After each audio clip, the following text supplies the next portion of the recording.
Jadi jelaslah bahwa editorial merupakan opini dan sikap resmi dari redaksi suatu media massa terhadap suatu fakta atau berita yang berkembang di masyarakat.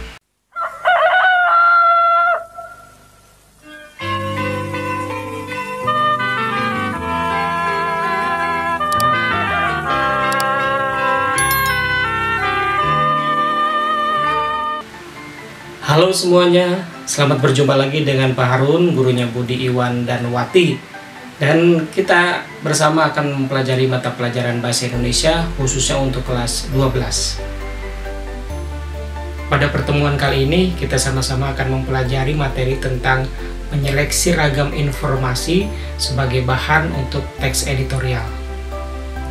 Ada dua pembahasan yang akan kita pelajari pada pertemuan kali ini. Yang pertama adalah menentukan isu aktual dari berbagai informasi, sedangkan yang kedua adalah menyampaikan pendapat disertai dengan argumen pendukung.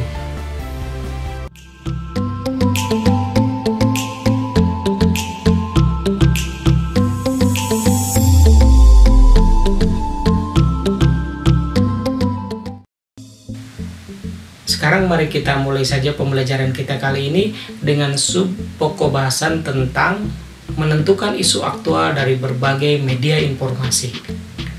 Seperti yang kita ketahui bahwa editorial itu mengemukakan berita yang aktual, fenomenal, dan kontroversial yang terjadi di masyarakat. Apa sih yang dimaksud dengan berita aktual, fenomenal, dan kontroversial itu? Berita aktual yaitu berita terbaru yang ditulis berdasarkan kejadian yang sesungguhnya. Sedangkan berita fenomenal adalah berita yang sedang tren dan diulas oleh berbagai media massa secara berulang-ulang. Sedangkan berita kontroversial yaitu berita yang sedang hangat diperbincangkan dan mengundang perbedaan-perbedaan di masyarakat. Selanjutnya berita-berita tersebut diberi tanggapan oleh redaksi media massa yang bersangkutan. Isi tanggapan tersebut bisa berupa pujian, kritikan, sindiran, atau saran. Nah, dalam editorial, hal tersebut disebut opini. Opini merupakan pendapat, pikiran, atau pendirian seseorang terhadap suatu permasalahan. Opini itu bersifat subjektif yang belum pasti kebenarannya, sehingga antara pendapat seseorang dengan pendapat yang lainnya itu akan mengalami perbedaan. Begitupun dengan opini yang terdapat dalam sebuah editorial yang tidak memiliki kesamaan pendapat dalam menyikapi suatu fakta. Hal tersebut dipengaruhi oleh perbedaan visi dan misi dari masing-masing media tersebut. Sekarang mari kita simak dua opini dari dua media massa yang menyikapi fakta yang sama, yaitu tentang pembelajaran tatap muka di sekolah.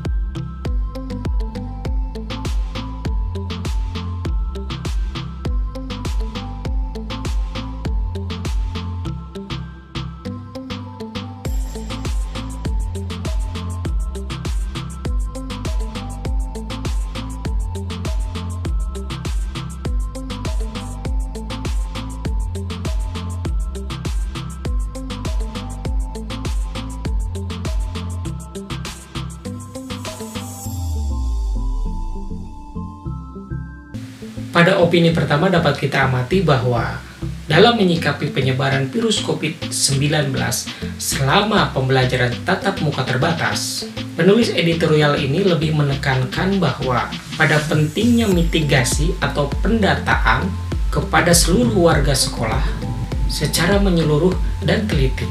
Sedangkan pada opini kedua, nampak keberpihakan redaksi dalam menyikapi penyebaran virus COVID-19 selama proses PTM terbatas. Penulis editorial lebih menekankan pada pentingnya kedisiplinan dalam menjalankan protokol kesehatan. Sekarang mari kita pelajari sub pokok bahasan yang kedua, yaitu menyampaikan pendapat disertai dengan argumen pendukung. Terhadap opini redaksi dalam editorial, kita sebenarnya bisa menerima atau menolaknya. Kita memiliki kebebasan untuk menyampaikan pendapat sendiri yang bisa saja sama atau berbeda dengan opini atau pendapat yang disampaikan oleh redaksi media. Opini akan mendekati kebenarannya apabila ditunjang oleh fakta yang kuat dan meyakinkan. Opini dalam teks editorial itu bisa berupa kritik, penilaian, prediksi atau dugaan sementara, dugaan berdasarkan fakta empiris, harapan, dan saran penyelesaian masalah. Kritik adalah kecaman atau tanggapan, kadang-kadang disertai uraian dan pertimbangan baik buruk terhadap suatu hasil karya, dan sebagainya. Contohnya adalah temuan COVID-19 pada pembelajaran tatap muka terbatas. Menurut edisi Kompas tanggal 27 September tahun 2021, menunjukkan bahwa PTM di masa pandemi tetap berisiko meski persyaratan-persyaratan PTM tersebut telah dipenuhi.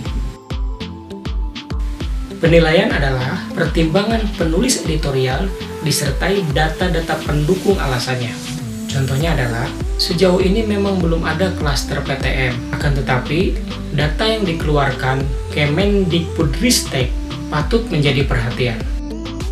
Prediksi adalah memperkirakan nilai pada masa yang akan datang dengan menggunakan data-data di masa lalu. Contohnya adalah, jika tidak disiplin menerapkan protokol kesehatan selama pembelajaran tatap muka terbatas, maka akan semakin besar risiko penularan wabah COVID-19 bagi anak-anak. Harapan adalah bentuk dasar dari kepercayaan akan sesuatu yang diinginkan akan didapatkan atau suatu kejadian akan berbuah kebaikan di waktu yang akan datang. Contohnya adalah, semoga semua yang menderita COVID-19 segera diberikan kesembuhan. Saran adalah sebuah pendapat atau usul, anjuran, maupun cita-cita yang dikemukakan oleh seseorang untuk mempertimbangkan suatu hal. Contoh kalimatnya adalah, untuk mencegah penyebaran virus COVID-19, sebaiknya kita di rumah saja. Untuk lebih memahami materi ini, kalian silahkan kerjakan tugas latihan berikut. Nomor 1, carilah sebuah teks editorial dari media massa, baik media massa cetak ataupun online. Yang kedua, bacalah teks editorial tersebut dengan seksama. Dan yang ketiga, temukanlah kalimat-kalimat dalam teks editorial tersebut yang menyatakan kritik, penilaian, prediksi, harapan, dan saran. Selamat mengerjakan.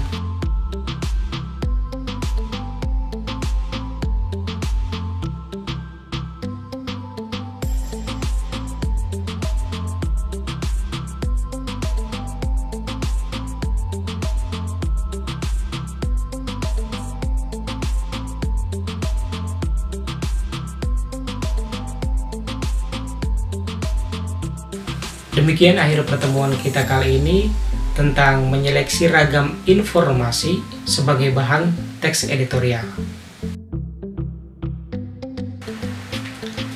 Sampai di sini dulu pertemuan kita kali ini.